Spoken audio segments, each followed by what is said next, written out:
My name is John DeLuey, Head of Marketing at One Click. Today, I am joined by Taylor Haynes, COO at One Click, and we are joined by a very special guest, the founder of One Click Contractor and chairman of the board, Dale Thornberry. Welcome, fellas. Hi, John. Thanks, John. Glad to be here. Dale, let's start with you. Let's jump right in. You've had quite the storied career. Could you tell us, where you started and how you built a tech company from the ground up? Oh, well, it's a long story. Started about 46 years ago. I was in college and I was broke, and I was working for somebody else for $7 or $8 an hour, and I decided to start my own company and start building decks and porches in order to feed myself. And so that was the beginning. That was the beginning of the whole process. And then from there, I just continued contracting and expanding my business. I did and ended up selling Four Seasons sunrooms and did that for almost 20 years. And then after doing that, ended up in Florida repairing screen cages and carports for about 4 years. And in that time, we had a grant program I'd like to share a little bit because we had to scale incredibly during that time. And then 17 years ago, we really started focusing on technology. And my nephew had just gotten out of college, and we started doing measurements on satellite and aerial measurements. And so that was what most people know today as Eagle View. We were rolled up into that, and we've got about 14 different patents in that space. Nice. And then we really looked at measurements as half the equation. The other half is how you're going to put together an estimate. And that's when we started One Click Contractor, where we imported these measurements, made it into estimation tools so that you could quickly estimate lots of different projects. Now, as you know, we even do inside measurements, outside measurements, measurements on everything, and even potentially doing remote sales. So that's kind of the long and short of the career. And I'm happy to dig in on some other areas if you're interested. Dale, I'd love to dig in on the sunroom business. And just what was it that attracted you to that particular product line, and then what were some of the secrets to success as you were building that business? Yeah, that's kind of an interesting story. So we were doing general contracting. I was also doing some sunrooms, and it was 1987, I think, was when I did that. And we were doing pretty good, and we were fighting real hard to get margin, right? And so we had a 42% gross margin, I think it was. And I brought in this consultant, this little guy named Steve. He probably wasn't 150 pounds soaking wet, and he was a friend of a friend. He was charging me $15 an hour, and even back then that was nothing. I later found out the guy was a Wharton MBA and a multimillionaire, but at the time he just was a little guy named Steve, came in the office, and he made me go through all the different jobs that I had done. And he made me categorize them into different types. And you got to remember, this is back in the days, this was before Windows. We're talking, I had a DOS machine with a little green screen clicking at me. We were doing this on Lotus 123. It took 3 days to get all this data into this Lotus program. And then he looked at me, and there was one thing he asked me about that was very difficult to do, but we did. He asked me how much time we spent on every job. So not only what did we sell it for, what did it cost us, how long did it take? And I didn't think much of that, but we went back through that. And then he looked at me and he said, "Hey, what's the most profitable job you did this last year?" And I told him it was some job. It was, at that time, $50,000, and we made, 20 grand on it. And I was pretty proud of it. And then he went and did this sort, and he said, "No, that's not even in the top 10. And I was like, "What do you mean?" And he said, "You didn't even make $1,000 a day on that job." And I said, "Huh." And he said, "And here's your overhead. We calculated that." He says, "You roll out of bed every single day in the hole $1,500 by the time you calculate your rent, your staff in the office, your electricity, your truck payments, all that." And he said, so you actually lost money on that job. And I was like, wow. And I said, but look at these jobs over here. You made $2,000 a day per crew on these jobs over here, this job type. And that was such a huge lesson, because looking at, most people look at percentage and margin. If you don't factor in the element of time, you're absolutely missing the boat in contracting. And so we, from there, changed all of our pricing models, all of our focus, and started doing that calculation where we did gross profit per crew per day. So, first of all, I want to go back to how you got connected with Steve. There's a lot here I'm fascinated by. You said, you really didn't know who the guy was, but how'd you make the first contact, and how did you hit it off with somebody that really wound up changing your life? Yeah, he was a friend of a friend, and he was retiring. He just sold a company, and they said, he's a smart guy and you'd probably want to talk to him. And so I said, sure. I was 26, 27 years old. And he also, I needed help setting up my books. And so he kind of came in, I was thinking he's going to be a bookkeeper, right? Mm-hmm. And it's not the way it turned out. That's cool. So by that point, you'd been running the business for what, 5, 6, 7 years, something like that? No, this was the first year we were in business. So he came in and made me analyze my first year of sales and the job types that we sold in that year number one. Okay. Gotcha. And so, here's this guy that has sold a business and, has this great resume and track record and, a lot of pretty considerable personal wealth. Why was he taking the time? That's a pretty significant investment, and you weren't paying him a lot. No, it even got worse for him. He ended up needing to move to Texas to be with a daughter. And so he started flying back in once a quarter to where I was in Indianapolis at the time, staying in a hotel and renting a car for $15 an hour. So it actually took me 5 or 6 years to get the guts up to ask him, why in the world are you doing this, Steve? And it took him less than a tenth of a second to answer. And he said, you listen. He said, all the guy wanted to do was pass along the knowledge that he had gotten to somebody who could listen and use it. And it started a 20-year relationship. We were actually through multiple businesses up to and including the satellite measurement. He helped me with that business as well. Oh, wow. Wow. Very cool.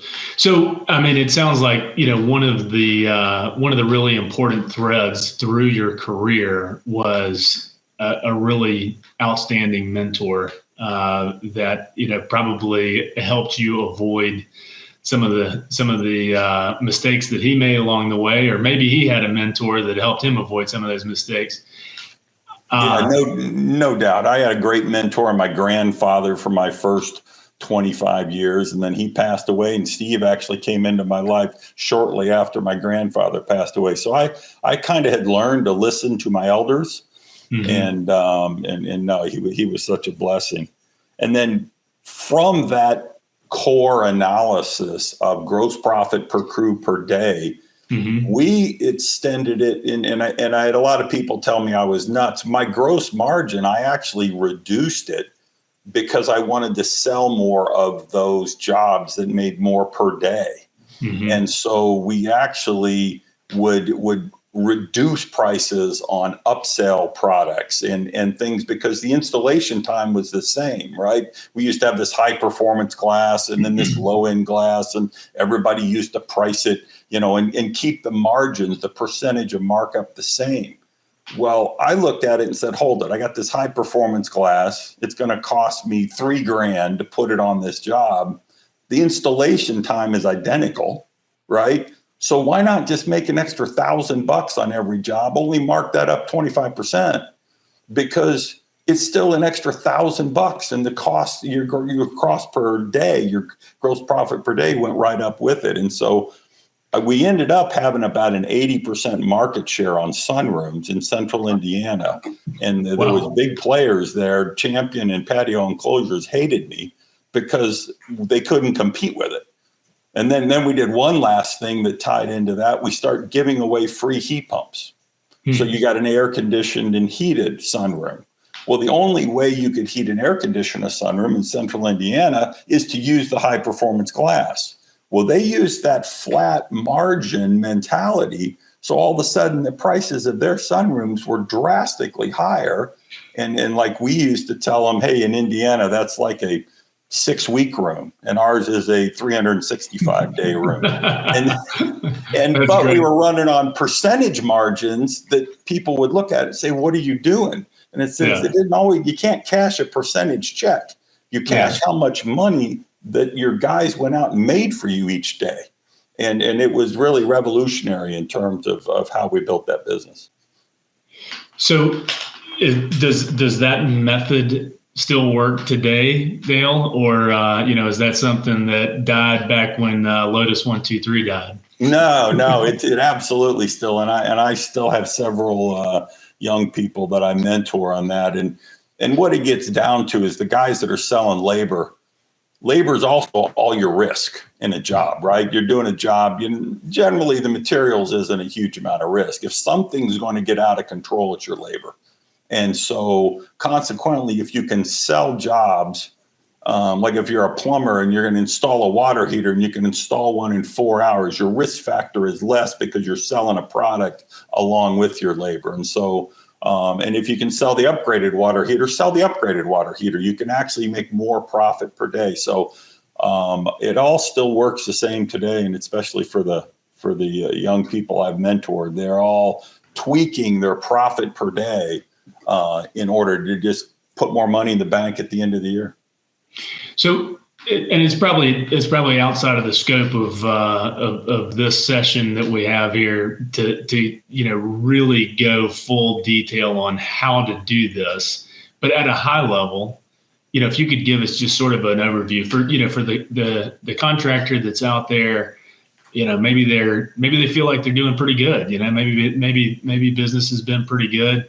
But they know that they could be doing better, or maybe they're struggling a little bit and wish that they're not quite sure. Feels like they're working really hard, doing a lot of jobs, but at the end of the month, the checking account doesn't seem to reflect all that hard work. At a high level, sort of introductory overview, how does one get started with this thought process? Sure. I think one of the most important things is to understand what your overhead is literally when you roll out of bed every day, right? And that's one thing Steve did for me. He broke out my chart of accounts into 2 areas. One, the job costing, which was variable. And then the other one was costs that come at you on a day-to-day basis. If you didn't even leave the office, if you didn't get out of bed, what did you lose that day, right?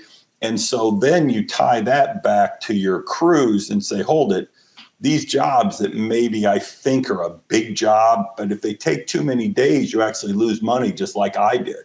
And so it's a mentality change on adding that element of time into your mindset, and that every day when those trucks roll out, you better cover your nut, and you just got to calculate it. Exactly what your overhead is. So it's just a mentality difference, and it's definitely not about percentages. It's all about how many dollars you make every day than what the percentage of or your margin is. So would you have, a lot of this is based on being able to know how much time it's going to take. Would you have, have your, your production managers or, someone in your organization that was responsible for estimating how many days it would take? Was that a new part of your estimating process? Yeah, but what I would do with that is Steve called it a product mix study, where he took the jobs and categorized them into high level, different areas, right? Where this job was one that we just provided and installed a sunroom. This is one where we did that plus a foundation. When you start looking at those things, and we looked at history, so that's what probably the best thing. Look at all your jobs, look at the history, lay over how many days it was on your books and how many days you spent with crews out there, and just look at that new analysis versus just looking at the, everybody looks at the sell price and the job cost and the profit, but layer in time on there. That's really what you need to do, and study history. And then that'll you'll be able to start adjusting your prices going forward. Dale, what did your sales force look like? Were you a small shop, or did you have a couple of sales managers and sales reps in the field? And was there any training or sort of buy-in of this new philosophy? And, did you get pushback, objections, or was it quickly adopted? So I made things, I was commission sales guy. So I had at my peak in the sun, I had 6 guys, and they were doing some, pretty good numbers. And most all of them were doing back then over $1 million, which is in the 90s. That was a lot of money. And I actually made them, when they turned in their commissions, we did a gross profit per crew per day analysis, and anything under $2,000, I made them go, reconfigure the job. I wouldn't let them sell heavy labor jobs, is what it really got down to. There's got to be a lot of product, and we got to get margin on that product. And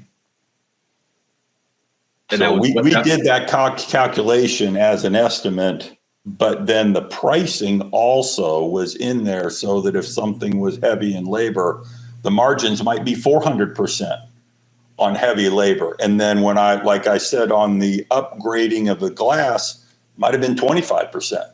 So it wasn't just slam a percentage of margin of profit on everything and make that your price list. We built that out with the gross profit per crew per day in mind. And so Dale, with that, with that kind of, let's go back before you had 6 sales reps, but with that kind of approach, was it helpful? Obviously, it was helpful in getting control of your margin and how much money you're actually making. That makes so much sense. Was it helpful in scaling the business as well? I assume it was, but I'm interested to hear how that, how you applied that to trying to grow the business. No, 100%. And I tell young people now, it's as important on what jobs you don't take as the jobs you do, right? The ones you say no to is very important in order to not tie up your resources on jobs that are not going to deliver that profit per day. And then once you narrow down the scope of what you're doing, you can turn it into a very efficient machine. And when you're trying to scale that as well, the big challenge, as we just talked about, is labor. Labor is always the risk factor. And if you're paying people hourly, you're in big trouble, because if you're paying for hours, you're going to get hours. If you're paying for jobs, you're going to get jobs done.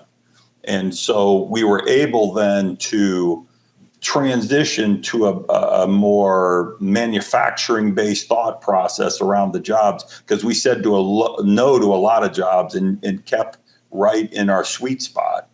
And then we would pay our installers a percentage of the contract because they were consistent. And we kept control over what we were selling and didn't sell crazy labor jobs. And so there was a work order generated out of the sales process. So we would send the guys out, and they were generally 2-man crews. Some of them split at 50-50, some of them split at 60-40, but their pay scale was minimum wage or whatever you earned on the work order on the job. And you came in, you got handed that work order, and off you went. And that's what you got paid. And I had guys making 6 figures back in the 90s. Installing these sunrooms because they would bust it and get these things done timely. Yeah. So, go ahead, John. Oh, I was just going to say, so, I mean, hearing these sort of lessons learned and all these different components and things, using Lotus 1, 2, 3. I'm not quite sure what that is, but I have an idea.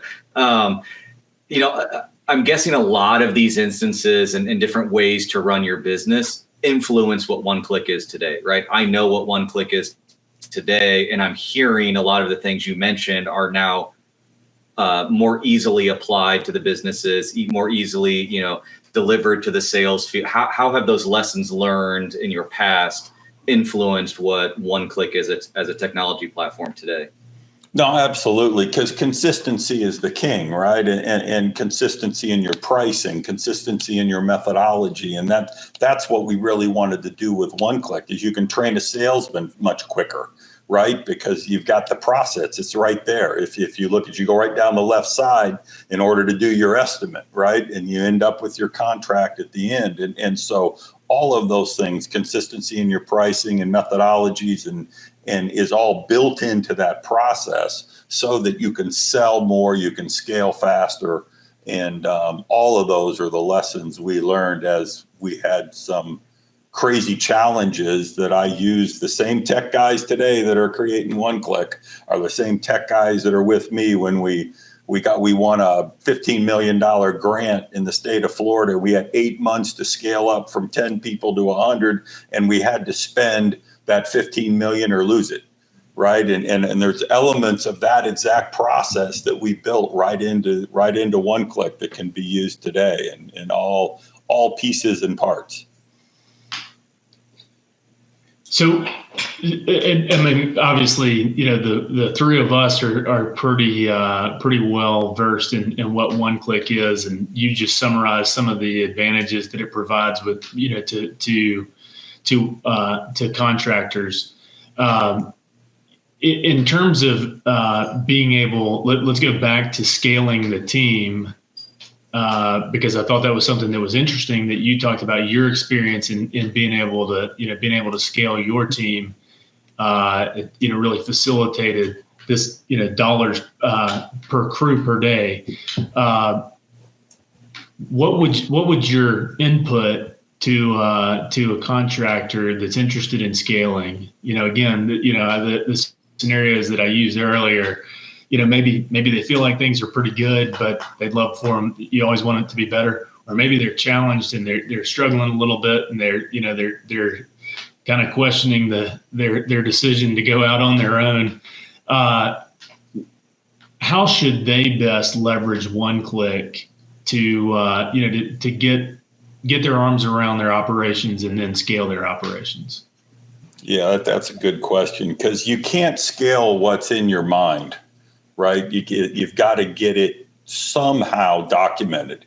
And that was another goal of One Click, is to get this to where you could build your business. And if I was a one-man guy today, I would build out my One Click so it was so perfect and it did estimates so exact. And I'd build templates and I'd have things set up so that almost anybody, even if they had to call me to double check some things, could create a beautiful proposal for a customer, right? And so trying to do it on paper, trying to do it in other ways is impossible to scale the business. And there used to be a thing, Walt Stepperworth, somebody who's over 60 would know that name. He trained people and he called it Never Never Land. And Never Never Land is when you go from being a one horse guy to try and scale your business up.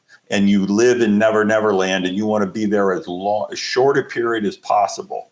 But the way to do it is to get everything documented, everything dialed in, everything, so you can do an estimate in about 2 minutes, so you can hand it off to not just one person, but maybe 2 or 3 people, and scale the business quickly.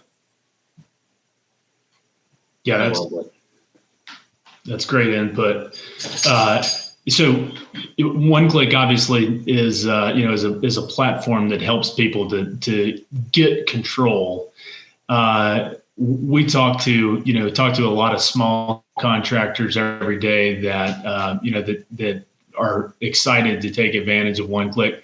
What about for the larger guys? Maybe they've got a little bit of scale. Maybe they're doing $5 million in revenue. Is what's your thought for a business that's of that size and, how they might be able to leverage One Click Contractor to get control of their operations, grow their operations, whatever might their need might be. Yeah, there's some interesting things we added into One Click where you can kind of understand what happened at the kitchen table. You can understand when we'd go back and somebody was failing as a salesperson, literally 100% of the time is because he never gave the customer a chance to buy. And he never created a good, clean quote. And he didn't do the work. I'd say, show me the proposal you proposed to them and the pictures you took.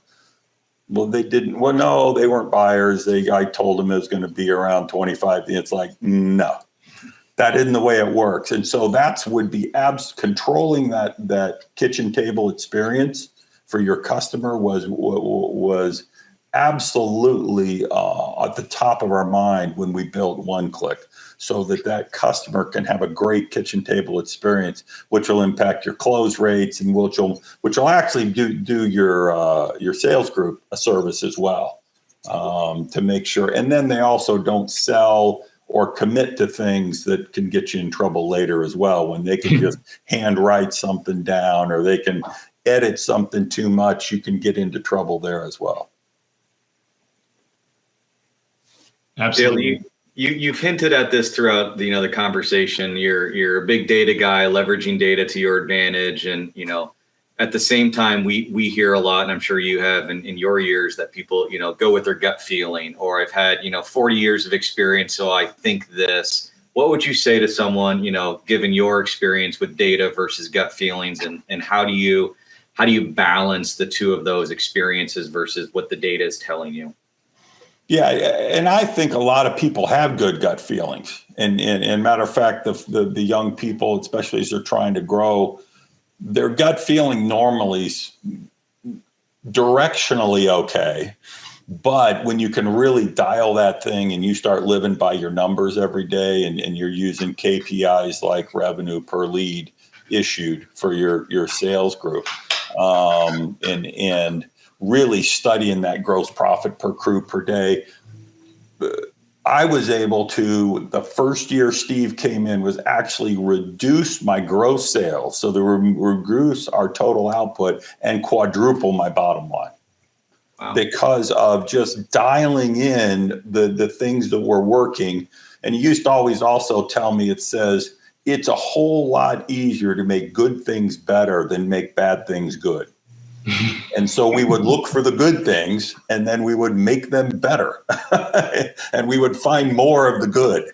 And it truly was life-changing when you start dealing with nothing but the numbers and those facts. And not that your feelings aren't right, but they're not quantified.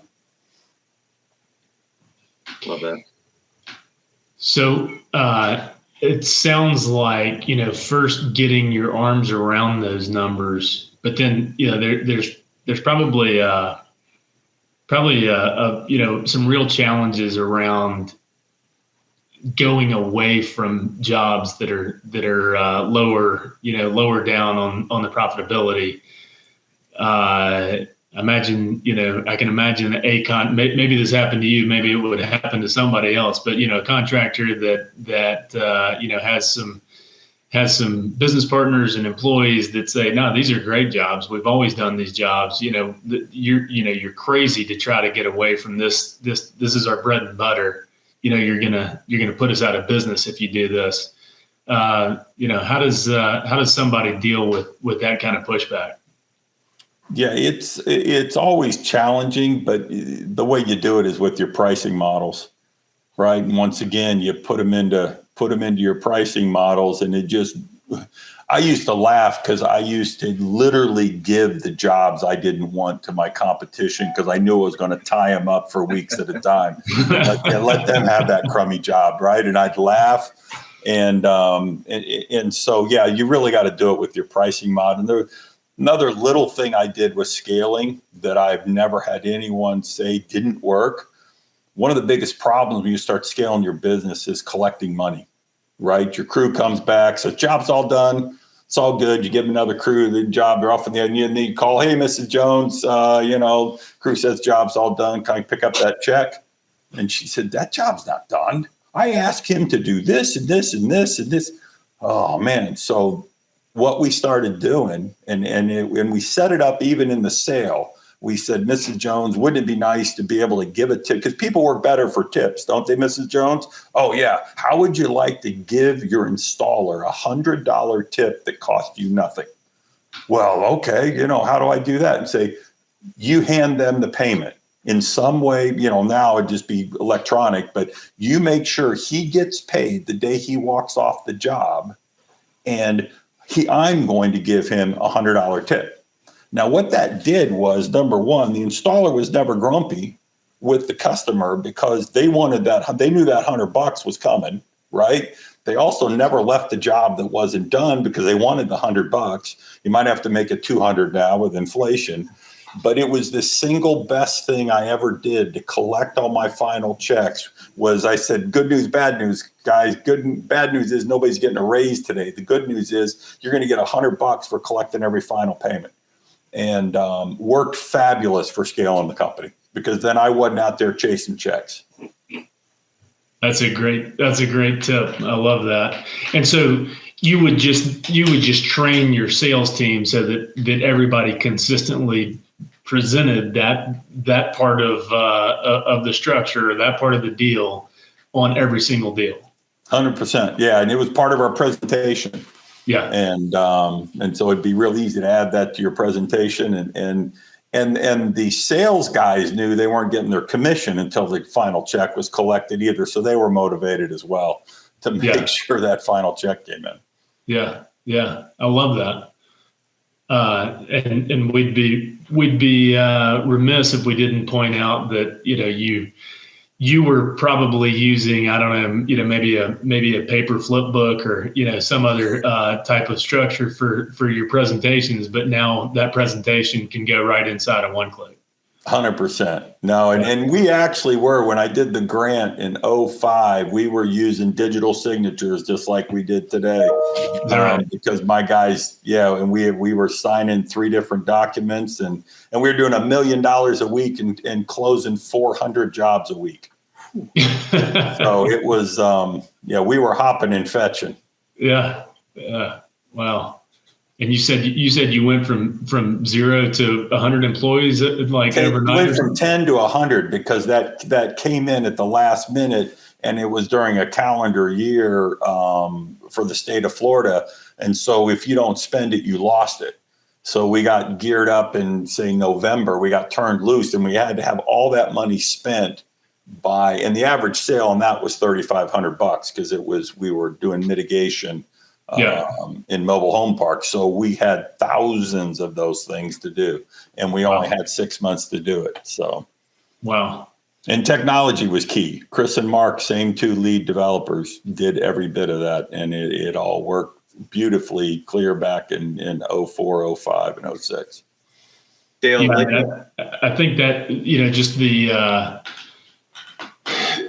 the takeaway that you and some of the founding team and some of the early employees have been in, not only in remodeling and, the remodel contracting business, but also in the technology aspect of that business, is a key takeaway.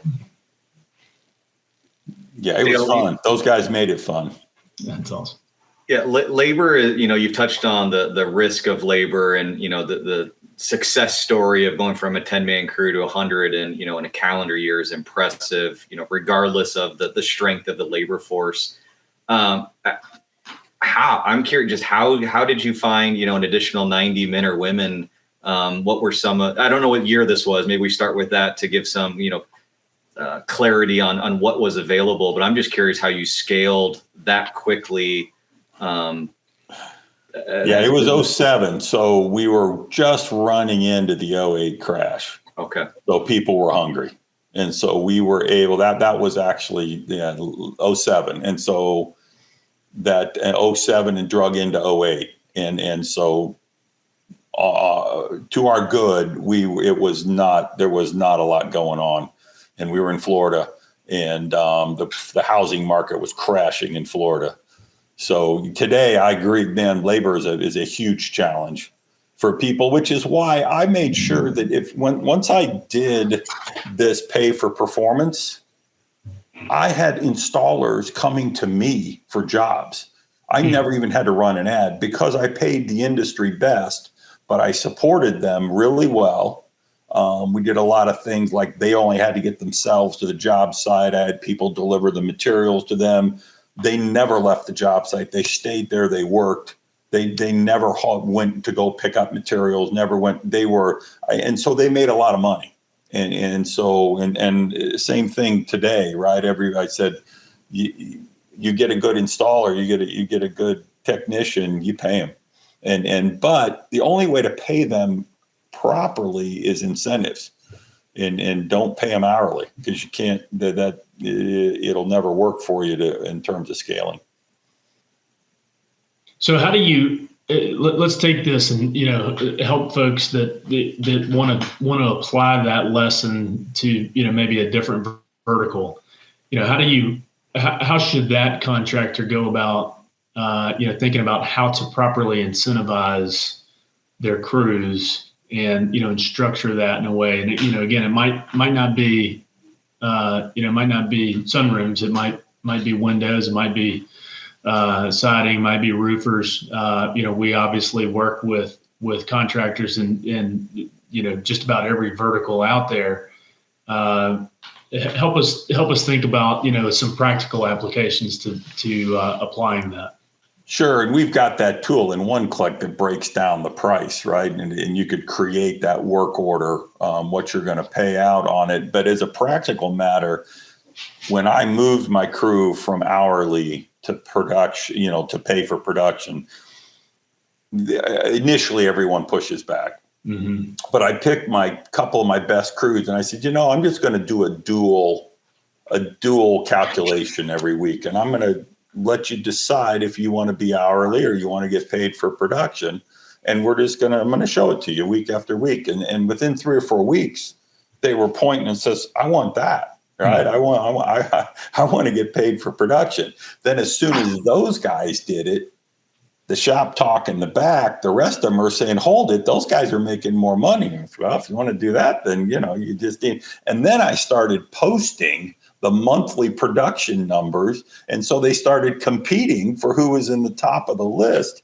And so same thing with the sales guys. I posted everybody's sales numbers, revenue per lead, as well as, gross sales. And so it's a bunch of guys, they were going to go fight to see who could get the top of the list. And so it took a little while, but that was the way we transitioned them from hourly to pay for production. I love it. That's great. Dale, I've got a question that we've asked previous guests, and so I'm curious to hear your answer. You've touched on, Steve being a mentor for you, and I'm sure you've had some other mentors in your career.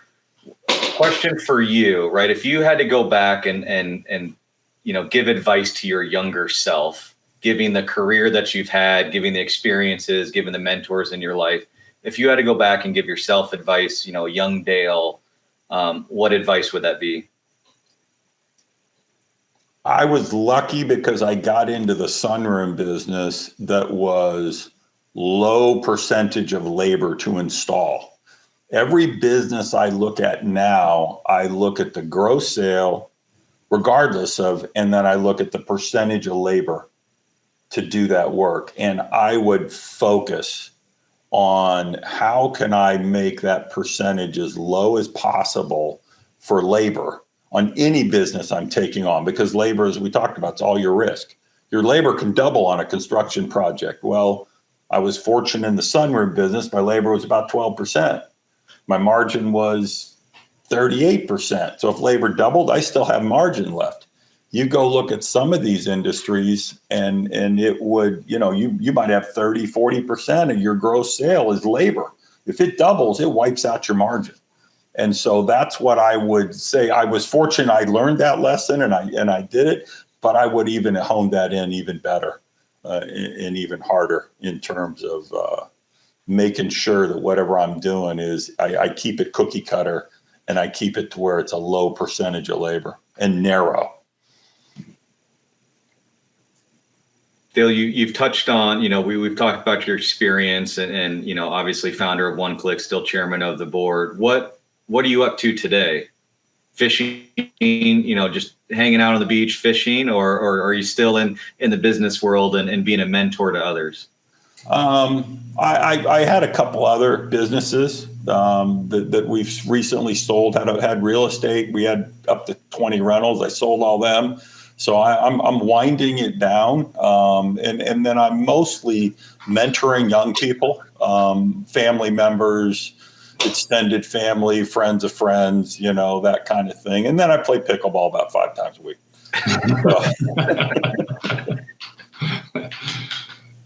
Dale, if you told the story about how Steve really helped you because you listened. And for a contractor, maybe a younger contractor that's looking to connect with a mentor, what do you think is important for them to have in mind? And obviously not super specific, because some of this is just it to a certain extent it's just happenstance of connecting with somebody, and and there's a bit of a spark and it works or it doesn't work, but what should that younger contractor be thinking about? Because I think one of the themes here is that, boy, mentorship can really accelerate the growth curve. Yeah, that's a good question. I would say 2 things. One, first, make sure you are doing your bookkeeping and your job costing and you got your numbers nailed. I mean, track what's happening in your life like it's your life, because it is. Right. And then from there, I think you probably could find mentors in other businesses, and you don't necessarily have to stay in our industry, because Steve wasn't from my industry, but he was kind of like a psychologist. He could pull the information out of me that I needed to answer my own question. Right. And so, but the biggest mistake I see is somebody's afraid to pay somebody $500 or $1,000 a month to do their books, and how you organize those books, and your chart of account is critical. And so get with somebody to make sure that your numbers are tight and your chart of accounts make sense. You can actually do some analysis. That's great feedback. Great feedback. And I know for a lot of business owners, young, middle-aged, old, that is a challenge, and it sounds like a heavy burden to get on top of that, especially when you feel like you're pulled in a bunch of different directions. Yeah, the one question I get, high school kids or college kids, oh, you're an entrepreneur, because I'm a serial entrepreneur. I've never had a job. I started my first company. I was 19 years old. I never worked for anybody, except for once in a while when we sold a business. But I look at them and say, take accounting classes. And they look, because accounting was my minor. I was construction engineering, but accounting was my minor. I love the numbers. And they look at me like I'm crazy. And it's like, no, if you don't know your numbers, you can't run your business. And you can't even speak the language of your banker that you're going to need to grow your business. And so accounting is the language of money, and you better learn it. That's great feedback. I couldn't agree more. It's really, really good input. Dale, given your, visionary mindset, right, with One Click and some of your other business ventures, you have, just a general knack of kind of seeing where the industry is going or where there's opportunities. I'm curious, just your perspective. It's 2025. AI is taking over. Technology is exploding. I need this. I don't need, there's a lot for contractors to digest. One, where is technology going? Where can it go? And, second, where do you think in the next 3 to 5 years, this industry, is headed, or a certain piece of technology to help the industry? It's sort of a loaded question, right? A lot to digest. Yeah, it is. No, I do think we're going to continue to build tools that you're going to be able to do more remotely. And that's what I encourage.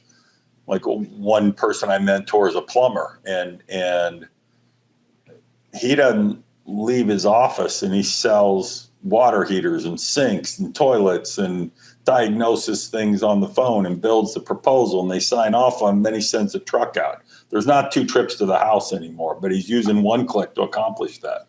And it's not even that difficult for him. So he's leveraging his time, and then he's able to project and create these work orders for these guys that may or may not be,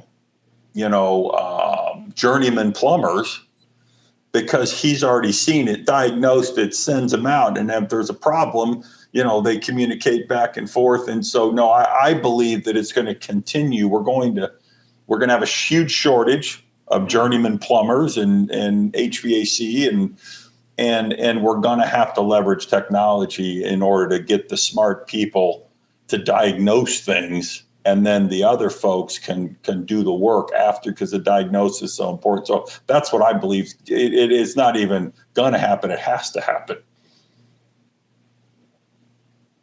Love that. Yeah, that sounds like a perfect experience for me, right? You fill out a form online and, answer a few questions. Someone shows up, does the work, you cut them a check, and it's done.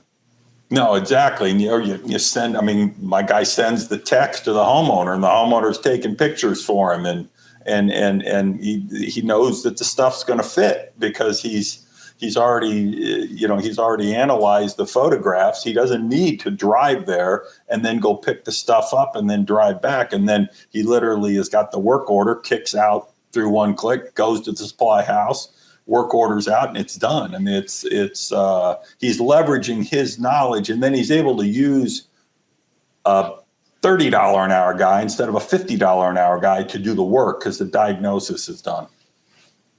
So again, back to your concept of time being the most, one of the most valuable resources. That's eliminating that dollars for time. Exactly. Yeah.